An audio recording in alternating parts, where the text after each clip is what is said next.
بسم اللہ الرحمن الرحیم۔ تمام دیکھنے اور سننے والوں کو ہماری طرف سے السلام علیکم۔ آپ دیکھ رہے ہیں میرا یوٹیوب چینل اور میں ہوں ساجد حسین۔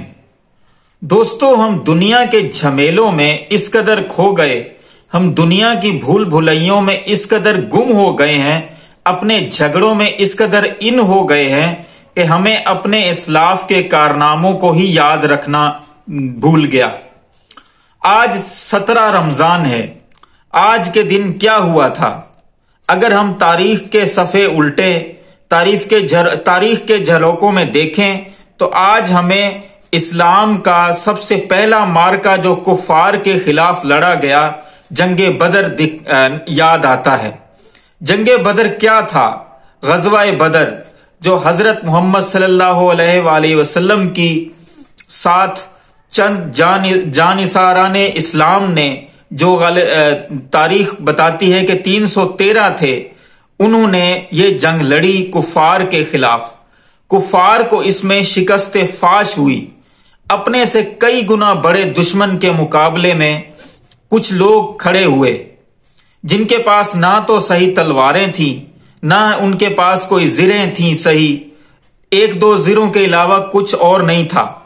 لوگ بھی ان کے پاس چند ہی جوان تھے، باقی کچھ ایسے بزرگ تھے جن کے آخری ماہوں سال رہ گئے تھے، لیکن ان کے پاس ایک جذبہ تھا، وہی جذبہ جس کے اندر انسان اگر آ جائے تو کئی گنا بڑے دشمن کے مقابلے میں جیتنا اس کا مقدر ہوتا ہے۔ ہم دیکھتے ہیں کہ تاریخ کے اس معرکہ حق و باطل میں جیت حق کی ہوئی، اور آج اس واقعے کو اگر ہم یاد کریں تو ہمیں یہ پتہ چلتا ہے کہ باطل چاہے کتنا بھی طاقتور کیوں نہ ہو، اس کے پاس کتنے ہی سہولیات کیوں نہ میسر ہوں، طاقت بھی ہو، قوت بھی ہو، دولت بھی ہو، اور کہیں نہ کہیں شہرت بھی ہو، لیکن باطل ہمیشہ مٹ جاتا ہے، کیونکہ اللہ پاک نے اپنی پاک کتاب میں کہا ہے کہ باطل مٹ جانے والی چیز ہے۔ یعنی باطل جتنا مرضی طاقتور ہو، اس کی نشانی یہ ہے کہ اس کو مٹنا ہی ہوتا ہے۔ آج اگر ہم اس واقعے کو دیکھیں تو ہمیں پتہ چلتا ہے کہ انسان صرف اگر اس کا جذبہ جوان ہو تو وہ کسی جگہ پر بھی ہو، وہ جیت ہی جاتا ہے۔ اب 313 لوگوں کو آپ دیکھیں تو ان کے پاس کھانے کے لیے بھی صحیح چیزیں میسر نہیں تھیں، لیکن ان کے پاس ایک جذبہ تھا اور اپنے پیارے نبی کا ساتھ تھا۔ اللہ پاک نے کس شان سے قرآن پاک میں کہا، نبی پاک صلی اللہ علیہ وآلہ وسلم کو مخاطب کر کے، کہ اے نبی، وہ کنکریاں تم نے نہیں پھینکی تھیں، وہ ہم نے پھینکی تھیں۔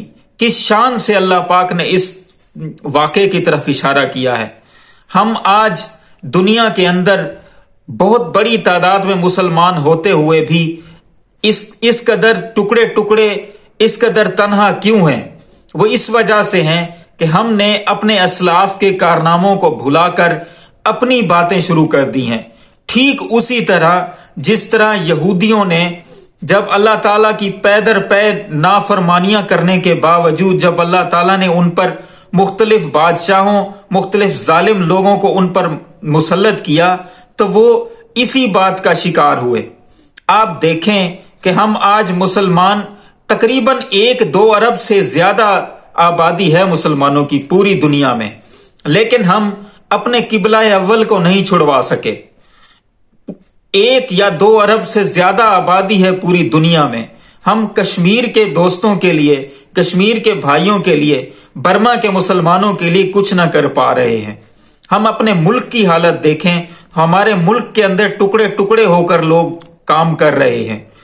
کسی کو دیکھو تو وہ اپنے فرقے کی بات کرتا ہے، کہیں کسی جگہ پہ آپ کو یہ نظر نہیں آئے گا کوئی کہتا ہوا پایا جائے کہ ہم مسلمان ہیں۔ کوئی سنی کہتا ہے، کوئی وہابی کہتا ہے، کوئی شیعہ کہتا ہے، کوئی کچھ کہتا ہے تو کوئی کچھ۔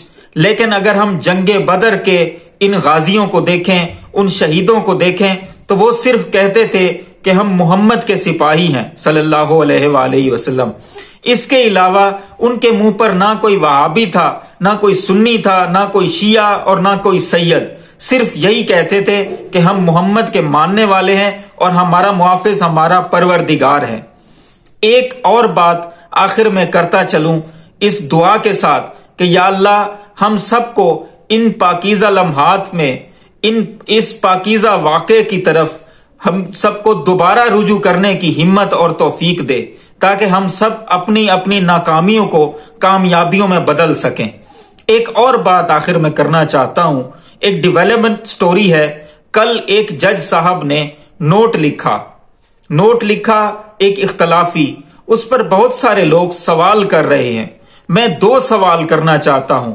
جج صاحب اطہر من اللہ صاحب جو سپریم کورٹ کے جج ہیں، کچھ عرصہ پہلے تک اسلام آباد ہائی کورٹ کے جج تھے۔